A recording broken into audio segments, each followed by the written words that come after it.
Olá pessoal, tudo bem? Hoje esse vídeo tem como objetivo falar um pouco de uma obra específica do professor Olavo de Carvalho que se chama Aristóteles em Nova Perspectiva, Introdução aos Quatro Discursos, que é esse livro aqui. Bom, eu já fiz até há alguns anos atrás um vídeo sobre esse livro, enfim, mas aqui eu gostaria na verdade de não de fazer uma resenha do livro, mas mostrar a importância de uma obra filosófica como essa. Bom, todos sabem que o professor faleceu agora no ano de 2022, no dia 24 de janeiro, e é muito comum, quando um pensador ganha relevância, as pessoas logo quererem manifestar opiniões sobre a sua obra, sobre seus escritos, enfim. E a grande maioria das pessoas que emitem opinião sobre o professor Olavo de Carvalho geralmente não leram seus livros, ou se leram postagens em redes sociais, ou sei lá, alguma coisa no Twitter, e nunca ah, se deteram em ler a sua obra ou assistir às suas aulas. Bom,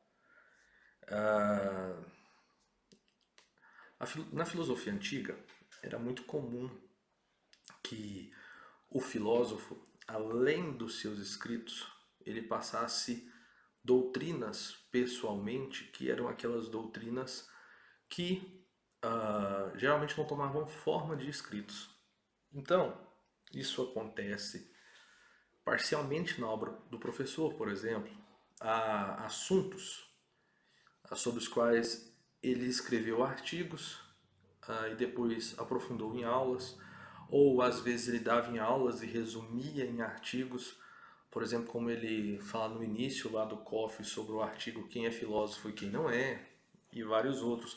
A própria mentalidade revolucionária, a sua teoria, não ganhou até hoje um livro específico. Os seus escritos sobre o Foro de São Paulo foram reunidos esse ano num volume, mas não existe aquela obra com aquela unidade, enfim, o que é muito comum, tá, nos filósofos. Bom, citando a título de exemplo Platão, ele não tinha um livro ordenado, ele tinha diálogos nos quais ele trata de certos assuntos que depois ele vai tratar novamente, por exemplo, sobre o tema amor. Platão trata o diálogo mais profundo, por exemplo, é o banquete, mas ele fala sobre o amor no Fedro, no primeiro Alcebiades, ele fala sobre o amor, mas mais ligado à questão da imortalidade da alma, enfim, sobre a imortalidade da alma, ele trata no primeiro Alcebiades, ele trata no Fedro, enfim, isso é comum. E aí as pessoas hoje, por preguiça, ou por má vontade, ou simplesmente por mau caratismo, escolhem julgar a obra de um cara como Olavo de Carvalho sem ter lido ou apenas ter lido só alguns artigos, o que é no mínimo desonestidade intelectual. Bom, então, pensando nisso, eu gostaria de falar sobre essa obra, que ela tem uma significação muito grande, só não apenas dentro da obra do próprio professor Olavo de Carvalho, mas também ela pode gerar impactos conforme a forma que ela for utilizada em outros ramos do conhecimento. Por exemplo, na área da própria do ganho do conhecimento humano, relacionado à questão da literatura, né? O entendimento de obras literárias, saber do que elas estão falando, o nível da sua linguagem, enfim. Então, essa obra, Aristóteles em Nova Perspectiva, para mim é uma das obras mais interessantes, né? E eu vou falar aqui hoje um pouquinho sobre esse livro, sobre essa obra, né? Não bastasse essa obra, por exemplo, eu lembro aqui que só em razão da influência dele, né, nas suas aulas, no seu programa Throughout Speak, nos seus artigos, foram traduzidas mais de 1000 obras, né, que foram colocadas em circulação. Só isso já lhe daria alguma posição de relevância dentro do ambiente cultural brasileiro, né? Mas ele também, essa obra é uma obra digamos, original dentro do seu estudo acerca de Aristóteles. Bom, já dito isso, feito essa introdução, eu vou falar um pouquinho aqui, lendo a sua obra e fazendo os devidos comentários, porque ela se baseia no seguinte: segundo ele, há na obra de Aristóteles uma ideia medular que escapou à percepção de quase todos os seus leitores e comentaristas da antiguidade até hoje. Mesmo aqueles que a perceberam, e foram apenas dois que eu saiba ao longo dos milênios, limitaram-se a anotá-la de passagem, sem lhe atribuir explicitamente uma importância decisiva para a compreensão da filosofia de Aristóteles.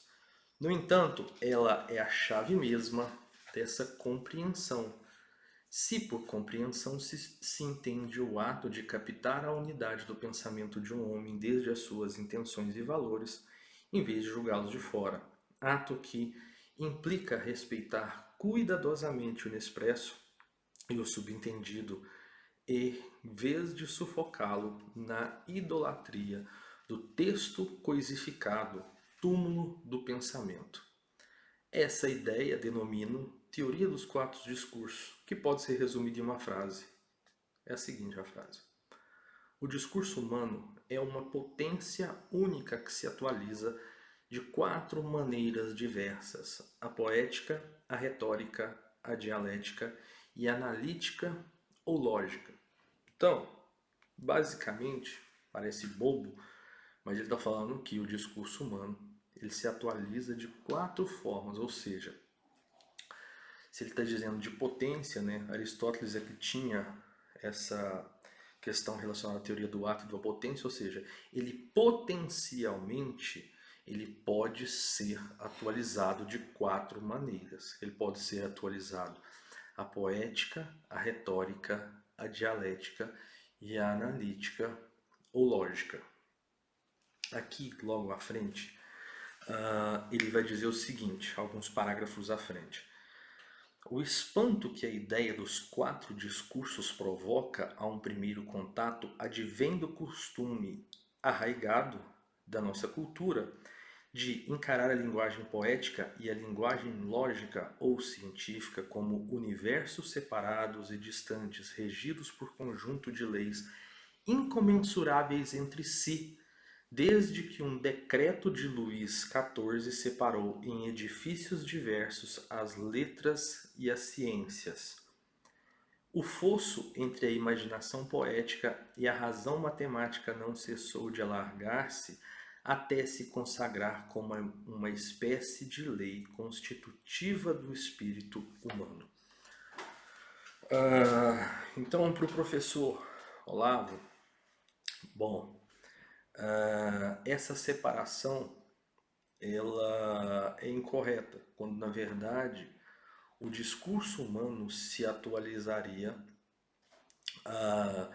numa espécie de escada dos níveis de credibilidade do discurso, ou seja, para que uma linguagem, então um texto chegasse à forma do aprimoramento analítico, ele teria que primeiro ter passado pelas outras formas, pelo menos inicialmente. É muito interessante quando ele fala nas primeiras aulas do COF, especialmente na aula 5, que ele vai falar que o que faz a ligação entre a experiência na vida real e a sua, porque toda experiência ela é real, né? A experiência sendo real, acontecendo um fato na realidade, a primeira expressão que esse fato ganha, a expressão escrita, não é através de uma linguagem lógica. Geralmente começa pela linguagem poética, né, literária, e aí pode-se chegar à retórica, dialética, para então chegar à expressão lógica, né? E essa mediação entre uma regra lógica abstrata e o fato bruto real seria mediado pela imaginação. Então, bom, essa linguagem, essa atualização das potências do discurso pela fala humana segue algumas semelhanças, por exemplo, dentro de como se chegou à filosofia e à ciência. Por quê? Porque no passado as expressões antes da filosofia se deram por meio da linguagem poética, né? Nós podemos citar Homero, Isíodo na Grécia Antiga, né? Ou seja, o conhecimento ali se chegou através da linguagem poética, né? E depois veio o surgimento dos sofistas, que faziam já a elaboração retórica. É interessante observar porque,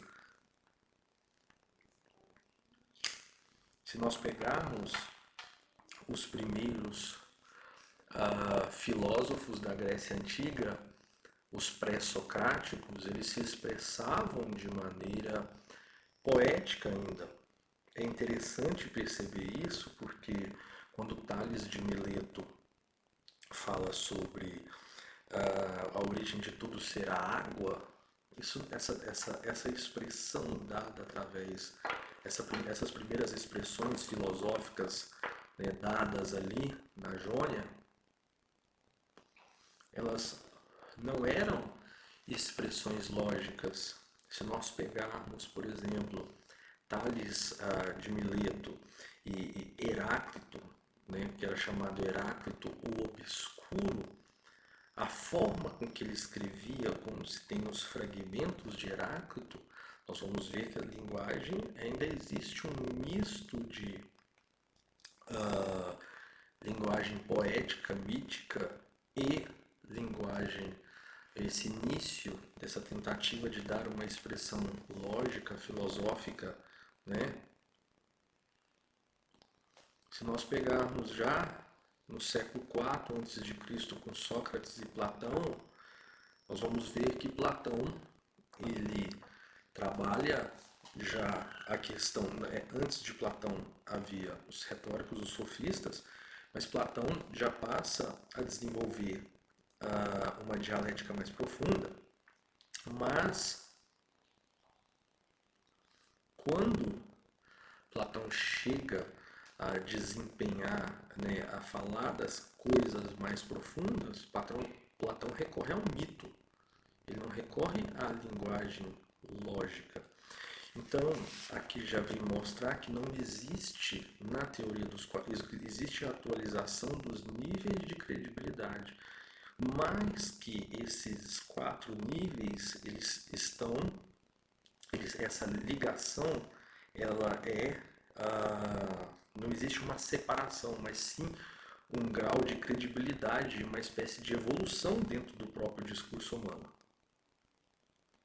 Então, quando ele vai falar, por exemplo, sobre os níveis de credibilidade, ele vai dizer assim: o discurso poético versa sobre o possível, dirigindo-se sobretudo à imaginação que capta aquilo que ela mesma presume, presumível, imagem, representação. Nós podemos ver até mesmo dentro da Bíblia essa utilização do discurso poético ou retórico, né?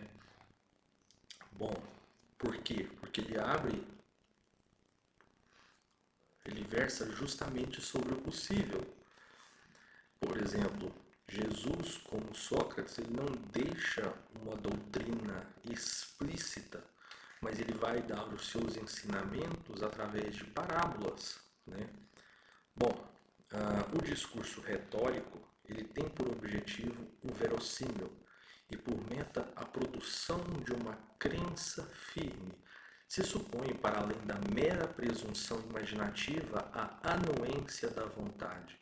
E o homem influencia a vontade de um outro homem por meio da persuasão, que é uma ação psicológica fundada nas crenças comuns.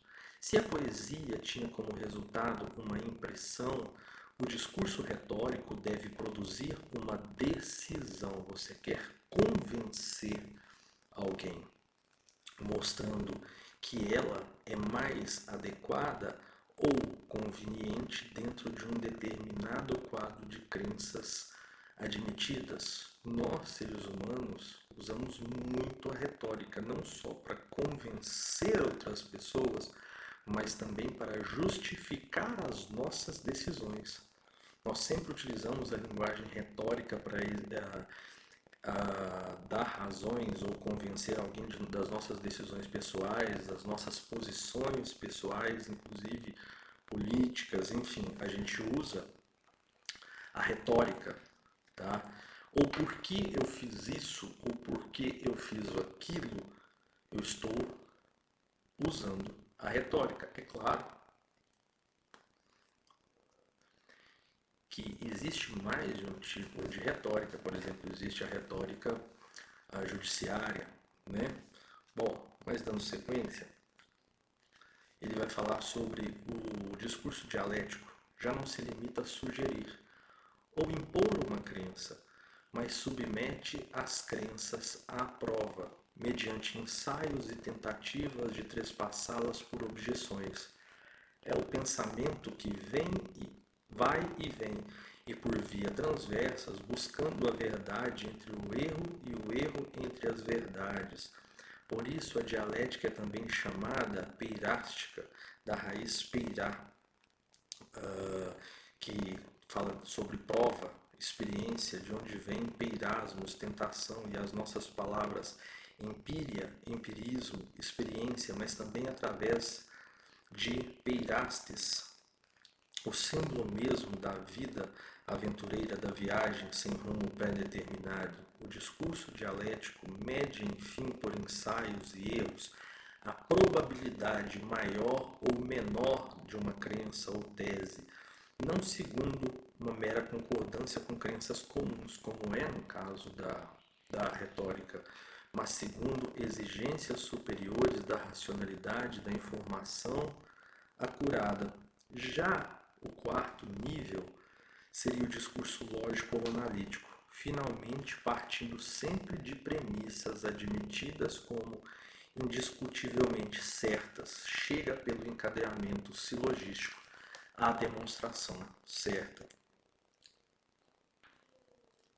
Aqui nós vamos ver que esse é o tipo de discurso que nós, no nosso dia a dia, menos utilizamos, né?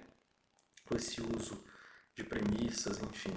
Aí ele vai dizer, é visível que há aí uma escala de credibilidade crescente. Do possível subimos ao verossímil, deste para o provável e finalmente para o certo ou verdadeiro. As palavras, mesmo usadas por Aristóteles para caracterizar os objetivos de cada discurso, evidenciam essa gradação. Há, portanto, entre os quatro discursos, menos uma diferença de natureza que de grau. Por exemplo, o próprio desenvolvimento da nossa psique, uma criança, você não conversa com ela de modo lógico ou de modo dialético. Por isso que as crianças se recomenda e é utilizado, né, pela tradição histórica, se começa justamente pelo discurso poético, falando, né, dos contos de fada, enfim. Por quê?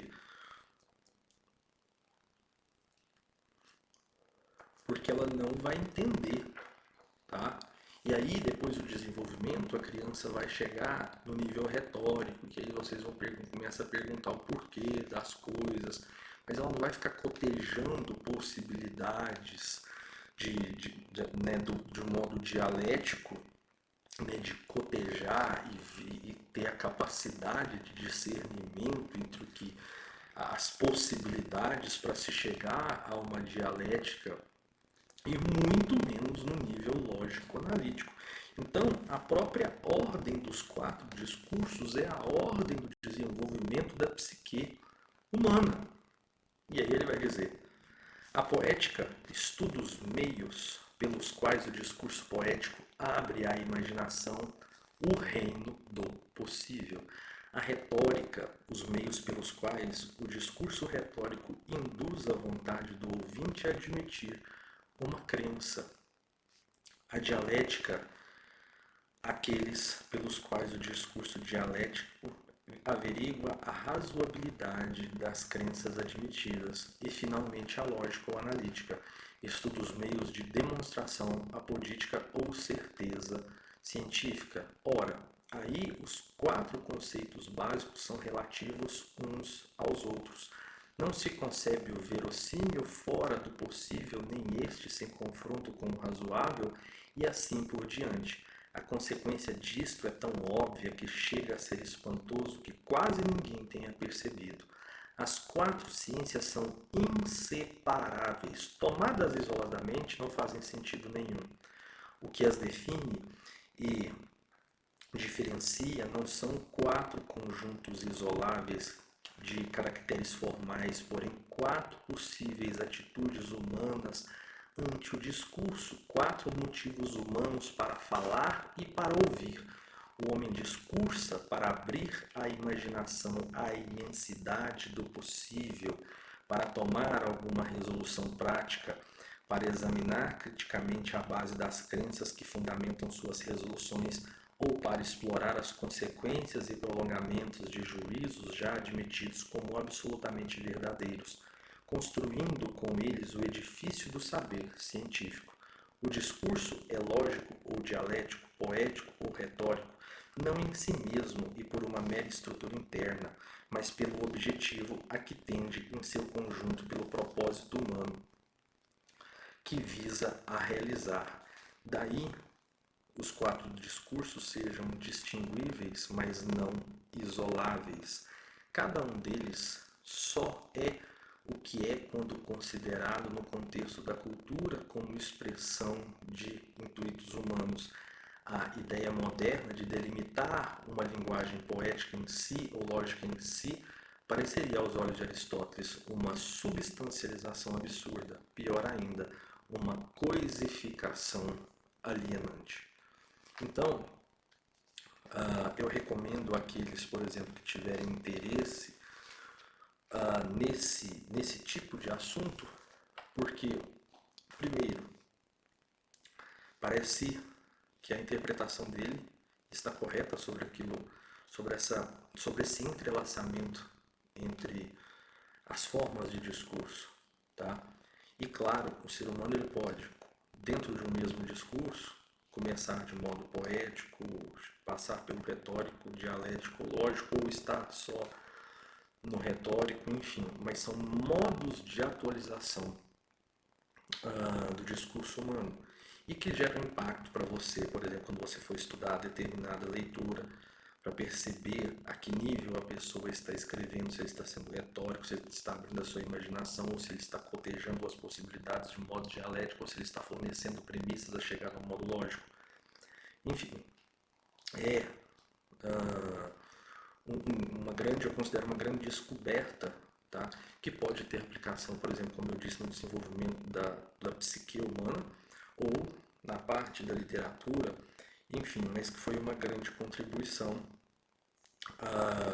e que mostra também, segundo o Northrop Frye, ele vai falar, né, de um modo um pouco diferente, ele vai usar o Jean Baptiste Vico lá no seu livro O Grande Código, mas para falar que certas épocas da história foram caracterizadas por certos tipos de discurso, né? Bom, espero que tenha sido interessante. Quem tiver interesse em adquirir o livro, aprofunde, pois pode acrescentar muito, não só, né, do ponto de vista de conhecer a obra do professor, mas também expandir essa teoria dos 4 discursos para outras áreas, como eu disse, literatura, filosofia, conhecimento psicológico, psicanalítico, enfim. Espero que vocês tenham gostado. Um abraço e até a próxima.